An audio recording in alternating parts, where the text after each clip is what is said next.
It's great to be back on this broadcast channel, Amod Gate Radio Communications, this quarter, and hosting you the new series of trendy issues in the geopolitical economy. I'm your anchor, Abiodun Abari, and I appreciate your clicking in. I hope our engagement last quarter, has helped broaden your horizon and deepen your insights into how to optimally navigate the turbulent waters of international engagement. I'm here as usual to give you objective and fact-based, analytical and actionable insights, invaluable definitely to proactive and optimal use of your organization's resources. Yes, I recall last quarter I said that the concept of the geopolitical economy itself exists as a Marxist critique of the contemporary established theories of international relations and international political economy. The mainstream views of the global economy portray a seamlessly united whole by markets or by a single big player or state or country, which is in effect an hegemony, as we have with the U.S. hold on international relations and international political economy since the end of the Cold War. So the geopolitical economy itself asserts that the first theories of international relations should be predicated on the classical political economy and Marxist theories of imperialism. Okay, that the evolution and development of capitalism involves the interaction and interplay of political quantities, which are of course sovereigns, states or countries, nation states, that's deviating and departing from the contemporary and orthodox views. So the concept of the geopolitical economy functions as a totalist approach to truly understanding the international relations and the capitalist global economy. So we look at the relevance and application of the geopolitical economy argument being hinged on first the theory of materiality of the political entities, which we want to call nation states, and of course the unevenness and the combined fashion, of the development of capitalism creates a multiple polaristic tendency, all right, and of course counter globalization and the U.S. hegemony theories. All right. So in talking about the materiality of nation states, the argument is premised on the important role of nation states as they play an indispensable social role. Okay, they are indispensable social actors in managing the contradictory value productions of capitalism. Okay, so and looking at the uneven and combined manifestation of capitalism, so the way it has developed, we look at imperialism and anti-imperialism as engines for international relations of capitalism. Okay, and imperialism tends towards manifesting and maintaining unevenness of the development of capitalism. Okay, that's development in the core of capitalism as the first world countries, and underdevelopment in other climes, underdevelopment elsewhere, underdevelopment in developmental states. And of course, anti-imperialism itself is more or less a response by developmental states in preventing, in limiting, in counteracting, in inhibiting imperialism, as it were. So the contradictions and imperialism reflected in capitalism actually necessitates the struggle by nation states over uneven and combined development. So we look at the struggle that has since existed between imperialistic and hegemonistic tendencies and their desire to maintain the unevenness manifested by capitalism, and that of nation states who are resistant, who try to inhibit, who try to prevent, to limit such scenario of underdevelopment and using capitalist or combined development approach. So our argument, I recall last quarter, was that the latter has prevailed. That is, anti-imperial forces have actually prevailed. In that, look at the post-Cold War shift from a bipolar world to a unipolar world. Has not really endured.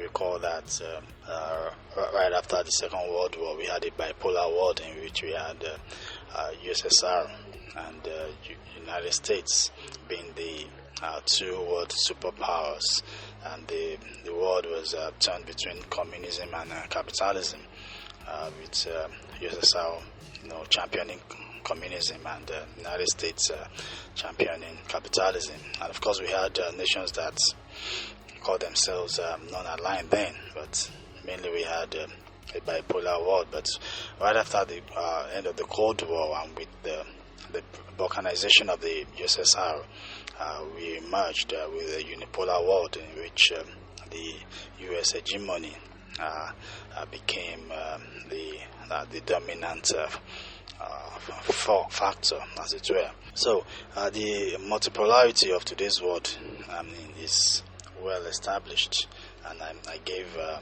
instances last quarter as per the acceptance, performance, and expansion of BRICS.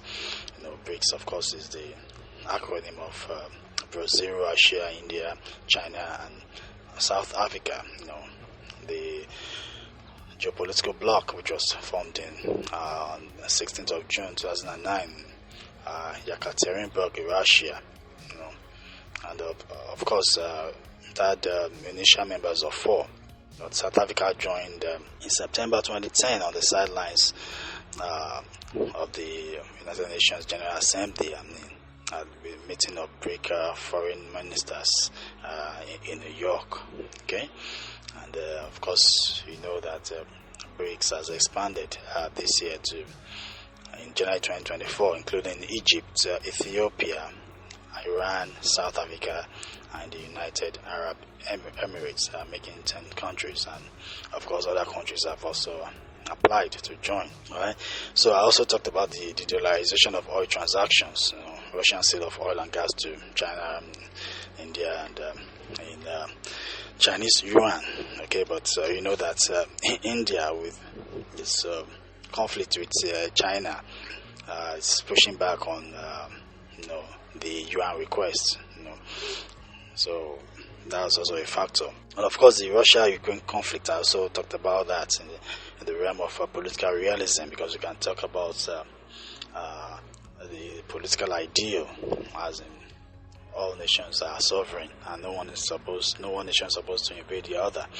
But in the realm of political realism, you can say that Russia was provoked into invading Ukraine, because when you look back at the Cuba Missile Crisis of 1962, and how America, US itself, placed missiles in Italy and Turkey, and the USSR retaliated by placing missiles in Cuba, and all that happened. So for now, the militarization of Ukraine might not be in the interest of Russia. Russia might see that as an existential threat, and these are things that I discussed extensively last quarter, just to refresh our minds. And of course, the dominance of China in the South China Sea. China today is the dominant naval power in the world. In fact, US cannot keep up with the level of production when it comes to naval infrastructure. China cannot keep up, has not been able to keep up, so to speak. And we also have the proliferation of communication satellites, so the element of surprise is somewhat limited. These three nations, China, Russia, and United States, they have proliferation of satellites such that you can pick number plates on the ground, and so that has actually limited the hegemony, as it were, and creating the multipolar world. And I also talked about the Arctic Circle, where Russia is the sole superpower with their nuclear icebreaker. So they are the ones exploiting the resources in the Arctic Circle, as it were. So, but not to take away anything from the U.S. itself, because I also posited and that with the defense budget of over $750 billion, and over 750 or 800 military bases around the world, the occupier of the Oval Office of the White House is still the single biggest influencer of world peace. So today, let's dive into it. With less than 2 weeks to the elections of the 47th U.S. president, Russia is hosting this year's BRICS summit in Kazan on the Volga River. And we recall that when the group expanded from 5 to 10 countries in South Africa last year, Russia's leader Vladimir Putin was absent amidst issues concerning the warrant of arrest issued against him by the International Criminal Court.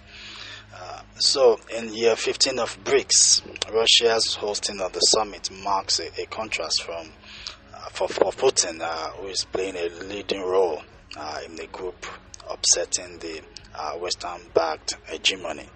So, the goal of building a new global financial payments and settlement system or platform to dilute the U.S. dominance of the global financial system is being pursued vigorously by the geopolitical bloc, and the need to be protected from the sanctions of the U.S. and its allies is not lost on someone like Sergei Lavrov, Russia's top diplomat, who said, and I quote, "Everyone understands that anyone may face U.S. or other Western sanctions."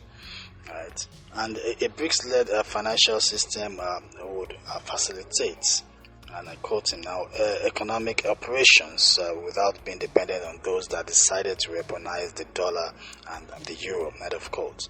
So this alternative financial system is meant to engender cross-border settlements through the use of central bank-run digital platforms. So the success of this project will definitely undermine America's dominance of the global financial system. So the BRIC bridge, as it is called, may attract emerging economies by offering lower costs and faster transactions, in addition to being a veritable way to evade sanctions imposed by the U.S. and its allies. About 58% of the world's foreign currency reserves are currently in U.S. dollars, putting American financial institutions front and center of the global payment systems. This dominance, as I explained, I explained in detail last quarter, is a consequence of the post-Cold War order, mirroring America's economic, political, and military powers. So central banks want to protect their funds from confiscation and inflation, in addition to having the ease of entering and exit. And the US-denominated assets have proven over time to satisfy these objectives. But with the confiscation of Russia's $282 billion US-dominated assets in the wake of Russia's invasion of Ukraine, you recall that happened in 2022. So central banks are having a rethink, a second thought, and engaging in more diversification into gold, and of course the support for an alternative financial system, the payments and settlement system, to the US-dominated one. So there's a shift as a result of that, because the confiscation of Russia assets actually, sent the alarm bells ringing, and every other nation, developmental states and geopolitical rivals, they are having a rethink, saying, okay, what has happened to Russia might happen to them tomorrow. So there's actually skepticism of keeping and holding US-denominated assets. So as a matter of fact, the US is central in the global payments and settlement system, as the majority of banks around the world have to convert foreign currencies into dollars from the payment side before converting into the receiving currencies. So this process has to be midwifed by a correspondent bank domiciled in the U.S., a bank that has access to the dollar settlement system in the U.S. So giving the U.S. government enormous leverage in scrutinizing international transactions, maybe for terrorism financing, and of course to checkmate the bypassing of sanctions. All right. So this is enormous power, enormous leverage that the U.S. government latches on due to the dollar-centered international financial system, international payments and settlement system. Okay. So, and the Belgium-based financial messaging system, SWIFT, which I spoke about last quarter, is utilized by over 11,000 banks in 200 countries and has been weaponized by the West with Iran's exclusion in 2018 and Russia in 2022. In addition, banks in other countries were threatened with sanctions if they facilitate transactions for the Russian government, and retail payment companies, Visa and MasterCard, ended their operations in Russia. So we're looking at all those things that have succeeded in ensuring that ensuring the ringing of alarm bells among other countries, especially geopolitical rivals of the United States, like China. So and they have to hasten their winning of their dependence on the Western-led global financial system. So Russia has to balance the payments for its imports with employing barter, as it cannot get all the yuan, that's the Chinese currency, it needs to pay for all its imports. Okay, and an instance was it's paying for the citrus fruit mandarin from Pakistan with chickpeas and lentils. That's in October. So, of course, the liquidity is an issue. Because cannot get all the yuan it needs to finance its imports. It also had to make up for the shortfall by using trade by barter. Okay, so that's a reality. So there's also the need for the BRICS-led bloc to have an alternative credit rating system, a reinsurance firm, and a retail payments alternative system to Visa and MasterCard in order to be insulated from Western sanctions, politicization, and interests.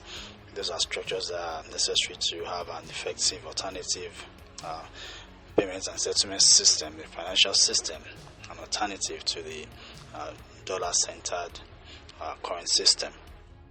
However, the push for a common BRICS gold-backed currency for pricing trade, which I discussed extensively last quarter, is inhibited by India. Yes, because India in itself will always at loggerheads with China, especially because of their border disputes, and India does not readily cooperate with China. So that is a factor. And to further protect the U.S. Financial system hammer from the to further protect from the hammer of the U.S. financial system, the BRICS bloc want to place central banks rather than the U.S. correspondent banks. Because the U.S. correspondent banks have access to the dollar clearing system in the U.S. So they want to replace the U.S. correspondent banks with the central banks, at the center of the cross-border transactions, at the center of international trade transactions, by using fiat currency-backed digital money. So in effect, commercial banks would not need to have bilateral engagements with foreign banks, and they'll be able to bypass the effects of the correspondent banking system, ensuring that no country has the power or influence to disconnect another country. So the blockchain-based payment system of the BRICS alliance will no doubt be a game changer, allowing BRIC member nations to be more independent in the global finance scheme of things, reducing overall international reliance on the US dollar by increasing the use of local currencies and engendering multipolarity within international trade. The Russian President Vladimir Putin admitted the difficulties members of the bloc have had in international trade. The sanctions and the exclusion of Russia from SWIFT have inhibited international banking, and all this justified the need to create the bloc's payments and settlements system, which will permit conditions for the effective and independent servicing and support of all international trade. He observed that there is great enthusiasm among nations to transit from the US dollar to local currencies. However, it is important to understand the role played, though not intended, from the outset by the BIS. The BIS is a Swiss-based organization, also known as the Central Bank for Central Banks. Okay, so the role it played in the development of the BRICS-led alternative payments and settlement system, that role was not intended, because in fact, when the initiative was started in 2019, Russia had not yet invaded Ukraine then. Okay, so the Chinese state media have also reported that the BRICS initiative will most likely draw on the lessons from the M Bridge. The M Bridge is the name for the initiative of the BIS, the M Bridge project of the BIS, which was initiated in 2019 before Russia's invasion of Ukraine. So obviously the BRICS initiatives focus on digital currencies backed by central banks draws on the M-Bridge experimental payments and settlements platform developed by BIS with the central banks of China, Thailand, Hong Kong, and the United Arab Emirates. So reports have it that the experiment was highly successful, with the reduction of transaction times from days to seconds and transaction costs almost negligible. So with the initiative reaching a minimum viable product stage, Saudi Arabia joined the scheme, while 31 other member central banks joined as observers. So the scheme was actually gaining traction, right? And like I said, the unintended intention, the intention of the BIS projects was not for it to be copied by the BRICS bloc, but obviously that is what is happening.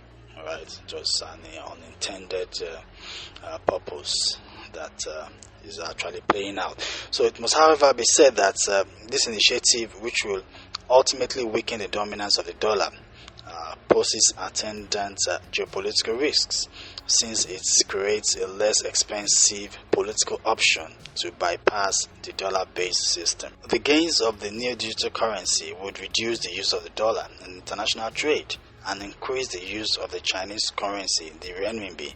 Ultimately, the BRICS alliance can leverage on the outcomes of the BIS M-Bridge experiment, and this assertion is not far-fetched, as China heads the project subcommittee on technology.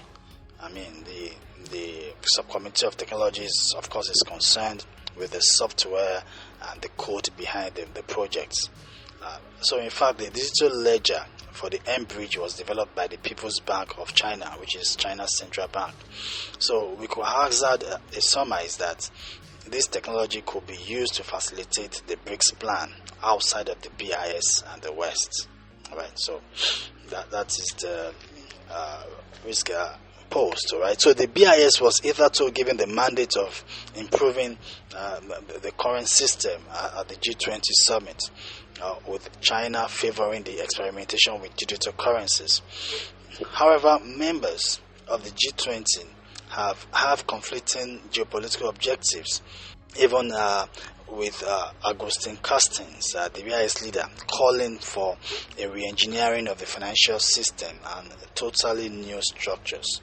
So without a doubt, threading the needle has become Herculean for BIS in its role, finding solutions that work for all, irrespective of conflicting underlying geopolitical agenda of countries. So the BIS started with the responsibility of getting a solution that will work for all, in the mandate that it's got from the G20 summit. Still has to navigate the conflicting underlying geopolitical agenda of various countries who are in the G20. So that is an obvious geopolitical risk. And of course, look at the US itself, who will not just sit idly while the plans to undermine its dominance in the global financial system have been advanced and concretized.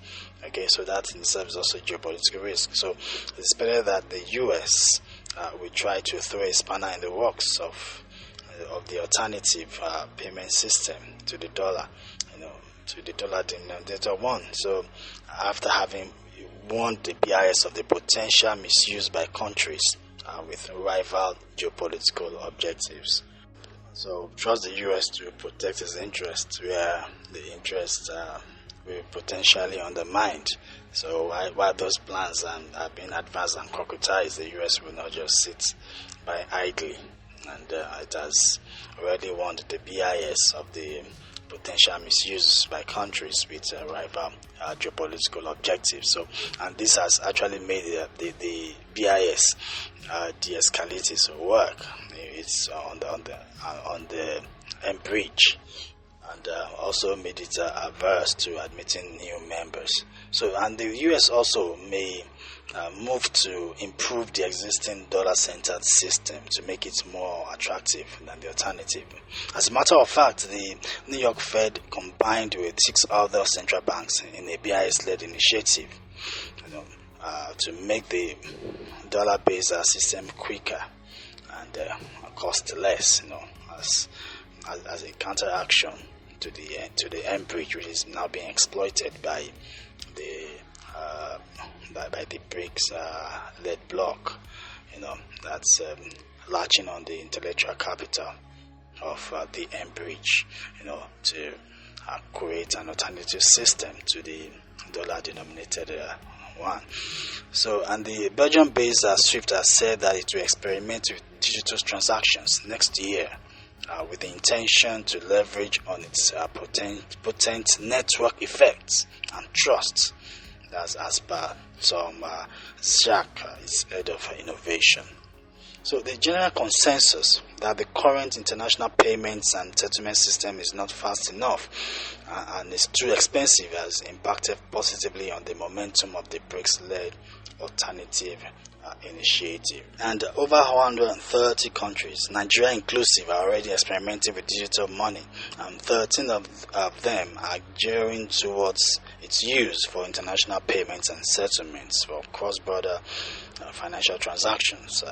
So if the current host of this year's BRICS summit in Kazan is seen as overly critical of the current system, for obvious reasons, talking of Vladimir Putin of Russia. So what should we think of next year's host, who is Brazil's Lula da Silva, who has said, and I quote, "Every night I ask myself why all countries have to base their trade on the dollar. Who was it that decided?" End of quote. So, I mean, if this year's host, Russia's Vladimir Putin, for obvious reasons, the sanctions, exclusion from SWIFT, the Visa and MasterCard ending their relations in Russia, and all that have been a justification for Russia trying to champion an alternative system, to protect its own interests and all that. So what will now say of Brazil's Lula da Silva, based on the quotes I gave, as he's also equally averse to the domination of the US dollar. But be that as it may, adequate and sustainable liquidity for the BRICS-led initiative will be difficult without massive government subsidies. And you have to look at the level of liquidity that would be required, to be able to actually facilitate a realistic alternative to the current system. Even he must admit that it took the US itself quite some time and a lot of investment to get to the level of liquidity that the US dollar provides worldwide as the world reserve currency. It's not a day's job. It wasn't a day's job at all. It's something that required time and, of course, enormous investment. So, for the BRICS-led alternative to be able to effectively present itself as an alternative to the US dollar, that will be very, very difficult without massive government subsidies. And moreover, the accumulation of assets or liabilities, in trading partners' local currencies, which will ultimately occur as a result of unavoidable imbalance in capital flows and trade, might be unattractive for user countries. Okay, so that will ultimately lead to talking about a uniform currency, maybe a BRICS currency. Okay, because with a BRICS currency that can be avoided, because without that means you'll be having the accumulation of assets or liabilities in trading partners' local currencies. Because of course, unavoidably there will be imbalance in capital flow and trade. Okay, so and obvious consensus on complex rules governing financial crime, which is very, very necessary to scale a digital currency-based system, might be challenging to achieve, due to distrust among member nations, particularly between India and China. That's a big, big factor. So a switch from the US dollar as the world reserve currency will actually cause the dumping of the US dollar and the American economy, causing massive inflation and damage to the US economy. So as currency decisions are comparative, people will still need to compare alternatives with the US dollar and decide which is better. Okay, people might express skepticism towards something new and untested. Aside from, about 58% of the world's foreign reserves held in US dollars, 60% of the world's debt is also issued in US dollars, and US dollars are currently accounts for 90% of global currency transactions. 74% of trade in the Asia Pacific region uses the US dollar, 96% in the Americas, 79% of the rest of the world. That's underscoring the dominance of the US dollar. So that will be a major challenge to a new BRICS currency. We also need to take a look at the volatility too of commodities, since the proposed BRICS currency will be gold backed. This may actually impact the value of the proposed currency and ultimately make it unattractive as against the US dollar that is not commodity backed but controlled by the Imperial Reserve Bank through the use of interest rates. And of course, the experience of the euro is also a factor, because you can see that despite all the work on the euro, is just still accounts for 20% of the global reserve currency and failing to effectively rival the US dollar. Right? So, we also very, very important to note the interview by the Republican presidential nominee, former President Donald J. Trump, during the sit down with Bloomberg's John Micklethwait at the Economic Club in Chicago, that he said he will use tariffs to disincentivize the pivoting from the dollar as the world reserve currency, because in his own opinion, tariffs work. At this juncture, I'd like to draw the contents on the maiden episode of this new series And please remember that Amogate, they are always ready to help and support the organizations to work optimally, creating frameworks and processes for optimization of resources and attainment of goals.